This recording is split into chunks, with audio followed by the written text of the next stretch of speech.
Assalamualaikum warahmatullahi wabarakatuh. Sebelum kita mulai perkuliahan, mari kita baca kitab Al-Fatihah.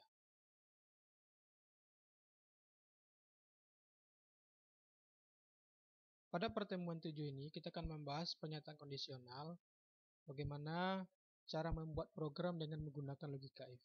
Sebelumnya juga udah kita bahas apa itu struktur logika if, ya, dan kita juga udah membuatkan contoh programnya.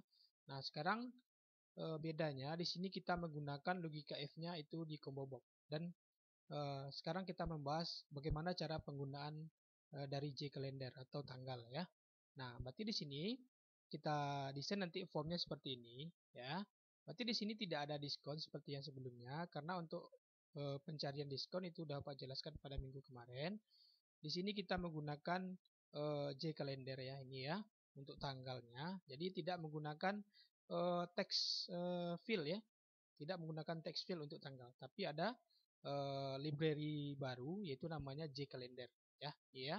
Kemudian nanti kita buat logika if-nya itu terletak di combo box, ya, bukan di tombol proses atau tombol hitung lagi seperti yang minggu kemarin.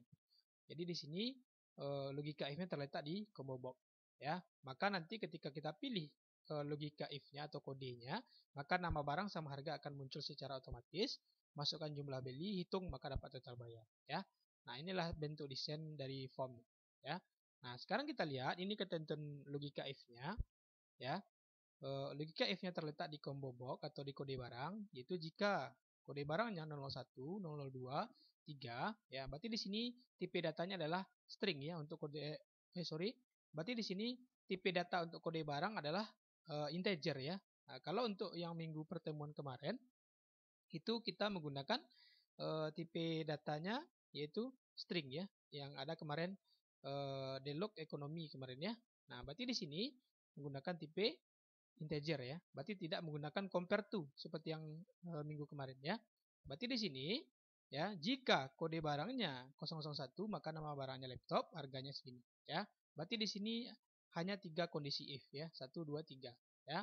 Kemudian di sini tidak ada diskon, hanya tombol hitung. Untuk mendapatkan total bayar, rumusnya adalah harga dikali jumlah beli. Ya, ini ketentuannya. Nah, sekarang kita lihat. Nah, ini yang Pak bilang tadi, kita menggunakan J kalender, ya. Ini dia library-nya. Ini udah Pak kasih pada minggu kemarin atau kemarin sudah Pak share, ya, di grup, ya. Silakan nanti ini di copy, ya. Di copy J kalendernya 132. Cara menampilkannya ke palet bagaimana Pak? Nanti akan Pak jelaskan, ya. Ini sekilas langkah-langkahnya bagaimana cara menampilkannya, ya. Kemudian ini dia yang kita panggil, ya. Di sini ada untuk bulan, ada untuk tahun di sini, ya, di J kalender tadi. Nah, kemudian ini dia. Ini bentuknya ketika sudah kita masukkan ke palet, ya. Nah, ada J kalender, ada untuk tahun, ada untuk bulan, ya. Nah, biasanya ini kita gunakan untuk mendapatkan laporan per hari, per bulan, per periode untuk bahasa pemrograman Java, ya. Nah, berarti di sini kita lihat. Nah, ini dia untuk coding combo box atau kode barang, ya. Berarti terletak di mana codingnya? Itu di dalam combo box, ya. Ini dia. Kita kenalkan variabel, ya. Kemudian buatkan inputnya, baru logika if-nya nanti akan tampil, ya. Ini, ya. Kemudian kita lihat lagi, ini prosesnya, ya, harga dikali jumlah beli, maka dapat total bayar nanti, ya. Nah, kemudian ini untuk clear, ini udah tahu saudara semuanya. Ini juga untuk keluar, ya, tahu, ya. Nah, sekarang kita lihat. Nah, jadi untuk J kalender untuk tanggal itu kita harus membuatkan coding seperti ini, ada codingnya, ya. Nah, ini dia. Jika tanggalnya gedet gitu, ya. Nah, berarti di sini ada format tanggalnya. Kita harus membuat formatnya seperti ini, ya. Tahun, bulan, dan harinya, ya. Nah, kemudian baru dipanggil nih tanggal titik gedet, ya. Nah, ini adalah untuk coding tanggal. Nah, sekarang, nah, ini hasilnya ketika kita running programnya, ya. Nah, ini mungkin udah bisa saudara semuanya melogikakannya karena minggu kemarin udah kita bahas, ya. Nah, kira-kira seperti ini hasilnya. Sekarang kita cobakan, ya, Pak Close, ya. Kita cobakan. Nah, ini adalah desainnya. Silakan nanti saudara buat project, ya. Nama projectnya adalah PT7 nomor BP nama, ya. Silakan dibuat project PT7 underscore nomor BP underscore nama. Kemudian simpan project saudara ini ke folder. Apa nama foldernya, Pak? Foldernya adalah PT7 underscore nomor BP underscore nama underscore Java ya. Silakan disimpan program ini ya, karena program ini akan berlanjut untuk minggu besok, minggu satu lagi ya. Kita akan membahas bagaimana menyimpan ke database untuk minggu satu lagi pakai model 8 ya. Jadi harus ada program ini. Nah, sekarang silakan nanti dibuat nama formnya PT7 nomor BP underscore latihan ya, itu nama formnya. Silakan desain seperti ini. Untuk langkah-langkah mendesainnya tidak Bapak ajarkan lagi karena udah bisa saudara ya. Nah, sekarang untuk tanggalnya belum ada. Bagaimana cara memanggilnya? Nah, ini Pak ajarkan ya. Caranya klik kanan di sini ya. Klik kanan di sini, pilih di sini palette manager ya, palette manager. Nah, kemudian setelah muncul seperti ini, pilih new kategori ya. Nah, silakan dibuat di sini J calendar ya. Kalender ya, J calendar. Ya, atau huruf besar juga boleh. Ya, huruf besar aja biar jelas ya. J kalender. Habis itu oke kan ya. Nah, maka dia akan nambah di sini ya, akan nambah di sini dia J kalender ya. Nah, kemudian silakan add from jar. Add from jar. Kemudian silakan cari browse ya, cari di sini. Cari partisi tempat program saudara tadi ya. Tempat program ini ya. Di mana tempat program ini kita cari ya. Contohnya Bapak di sini pertemuan 7 ya. Buka ke dalam project itu ya. Pilih SRC, di dalam SRC ya. Pilih SRC. Nah, di dalam SRC itu silahkan saudara kopikan dulu J calendar yang Bapak kasih kemarin, kopikan ke dalam SRC-nya ya. Kopikan ke sini, ke dalam SRC dari program ya. Ini kan project nih, project kita. Nah, di mana tempat menyimpannya? Kopikan J calendar ini yang Bapak kasih kemarin ke dalam SRC-nya ya. Di sini ya. Pak ulang lagi. Nah, kan ini project ini. Ini foldernya ya. Ini foldernya PT7 ya, ini folder, ini project. Kemudian SRC. Nah, di dalamnya ada J calendar. Copy di situ ya, copy ya. Kemudian kita klik ini 2 kali, klik 2 kali, maka akan muncul ini. Nah, ini dia yang tadi ya, J calendar. Untuk bulan, untuk tanggal bisa di sini ya. Ctrl A, blok semuanya. Ya, blok silakan next. Nah, pilih tempat meletakkannya di mana. Klik J calendar ya. Klik J calendar. Kemudian finish. Ya, kemudian close saja. Ya. Kita lihat mana dia. Muncul enggak di sini? Muncul, ini dia, ya. Nah, ini dia J calendar yang kita buat tadi. Silakan pilih J date pusher. Nah, tarik di sini. Nah, ini dia. Nah, ini dia ya. Nah, ini itu untuk tanggal ya. Ini dia untuk tanggal. Ya, silakan saudara buat nanti. Nah, kira-kira seperti itu untuk memanggil tanggalnya. Tolong diperhatikan dengan sesama. Kalau enggak akan tampil ya. Kemudian silakan kita ganti nama variabel. Klik kanan, change variable name ya. Kita ganti jadi huruf besar ya. Huruf besar aja biar jelas. TST no trans ya. Trans. Oke, ini adalah klik kanan, change variable name TST tanggal ya. TST tanggal. Oke. Ya. Kemudian kode barang gitu juga. Klik kanan ya, menggunakan combo ya, change variable name CMB KD barang. Ya, oke kan. Ini nama barang TST NM barang ya. Oke kan. Kemudian harga. Klik kanan, change variable name TST harga ya. Oke kan. Kemudian jumlah beli TST JML beli. Oke kan ya. Kemudian total bayar gitu juga. TST tot bayar. Silakan oke kan. Nah, berarti di sini nama variabelnya masing-masing sudah ada ya. Sudah ada masing-masing nama variabel. Nah, sekarang kita buat untuk coding kode barang ya, logika if-nya di sini ya. Berarti klik 2 kali. Nah, berarti di sini dia tunjukkan ya. Klik 2 kali kode barang atau combo box, silakan masukkan. Ya, yang pertama kita kenalkan variabel dulu, int ya. Kode barang, ini variabelnya, koma. Ya. Harga ya sama dengan 0, titik koma. Ya. Nah, itu yang pertama. Kemudian habis itu ada namanya tipe datanya string. String. Nah, berarti di sini untuk tipe data yang kedua yaitu string. String ya, ketikkan string. nama barang ya, sama dengan kutip 2 di atas. Kenapa? Karena tipenya string ya. Kemudian enter, baru kita buatkan kode barang sama dengan integer ya, karena tipe data kode barang adalah integer ya. Kita cari yang integer, titik parse integer ya. Di sini adalah txt. Sorry, apa? Kalau untuk kode barang apa kita ganti change variable nama? CMB ya. CMB KD barang. Titik get select item karena dia combo ya. Titik to string. Nah, titik koma. Itu yang untuk combo ya. Nah, sekarang kita logika if kan, if buka kurung kode barang ya sama dengan 2 kali 001. Nah, ini yang Pak bilang kemarin. Kalau untuk kondisi if-nya itu menggunakan angka, itu tidak perlu menggunakan compare to ya. Berarti langsung saja buka kurung. Ya, jika kode barangnya 001, maka nama barang sama dengan ya, apa namanya? Contohnya laptop ya. Laptop. Nah, kemudian harga. Harga sama dengan berapa harganya? Yaitu 5.500.000. Ya, titik koma. Itu adalah if yang pertama. Kemudian if yang kedua, else if buka kurung kode barang sama dengan 002. Jadi tidak menggunakan compare to ya, karena tipenya integer ya, berupa angka. Kemudian nama barang sama dengan monitor ya. Monitor titik koma. Harganya adalah 1.500.000 sama dengan 500. Nah, itu if yang kedua ya. Nah, karena kondisinya hanya 3 if seperti ketentuan tadi, berarti untuk ketiga tidak perlu kita buatkan kodenya lagi ya.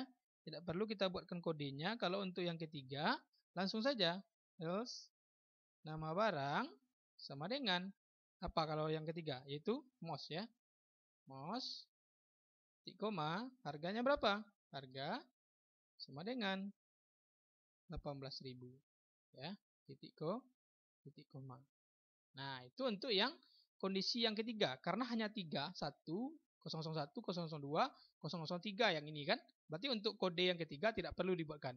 Kalau ada kondisi keempat, berarti yang keempat tidak dibuatkan. Ya. Jadi lebih mudah daripada yang tipe string ya. Jadi tidak menggunakan compare to, cuma sama dengan aja 2 kali. Ya.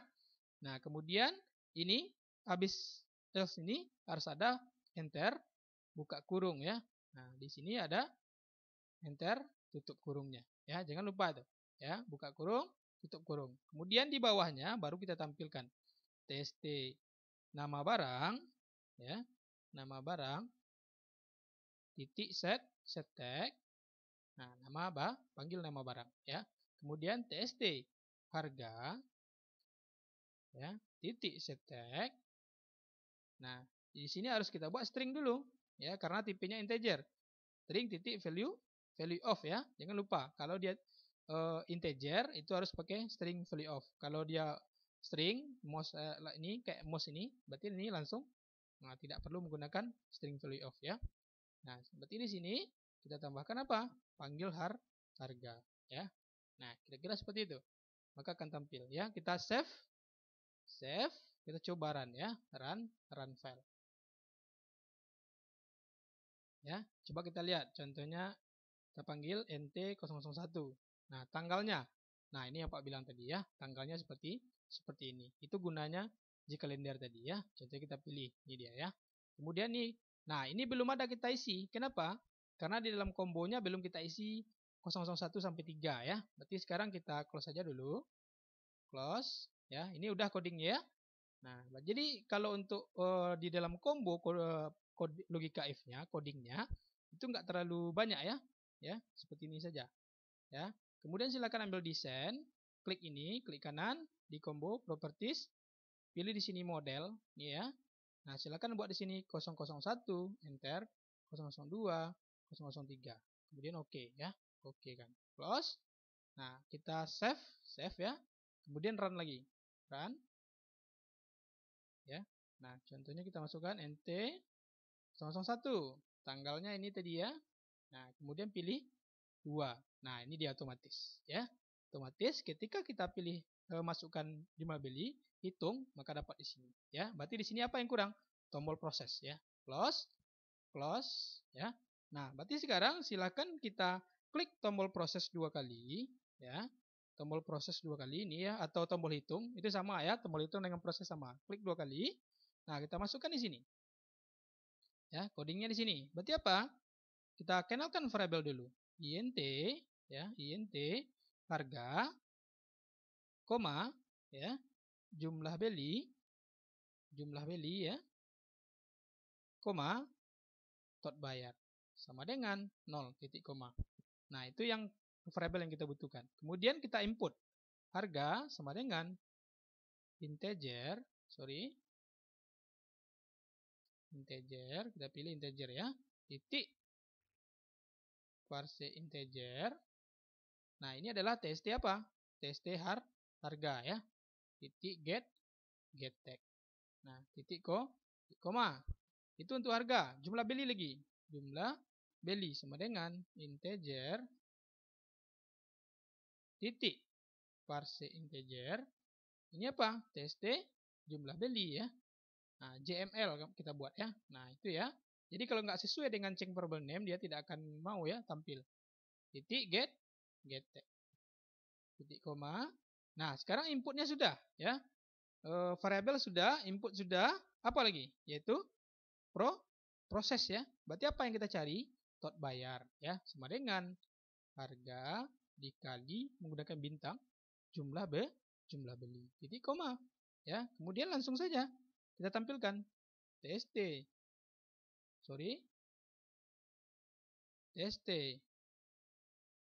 tot bayar. Nah, ini nggak muncul ya, tst. Nah, kenapa nggak muncul? Karena di sini tst t-nya 2 kali, tot bayar titik ya, stack ya. Di sini apa? String value of. Kenapa? Karena dia tipenya integer ya. Titik value of ya. Kemudian nih hapus. Jadi apa? Tot bayar. Nah, berarti dapat total bayarnya. Silakan kita save, run file. Kita coba lagi ya. nt 001. Tanggalnya tanggal 18 ya, kita pilih. Ini adalah 3 contohnya. Mos beli 2, 18 ya, 18.000, hitung dapat 36.000 ya. Kira-kira seperti itu ya. Nah, sekarang kita buat untuk clear sama exit ya. Nah, sekarang kita close, kembali ke desain, silakan ambil clear 2 kali. Ini ya. Ya, kemudian tst notran titik stack ya, kutip 2 di atas. Ya. Kemudian tst apa lagi? Nomor transaksi, tanggal nggak perlu kita apa ya? Nama barang ya.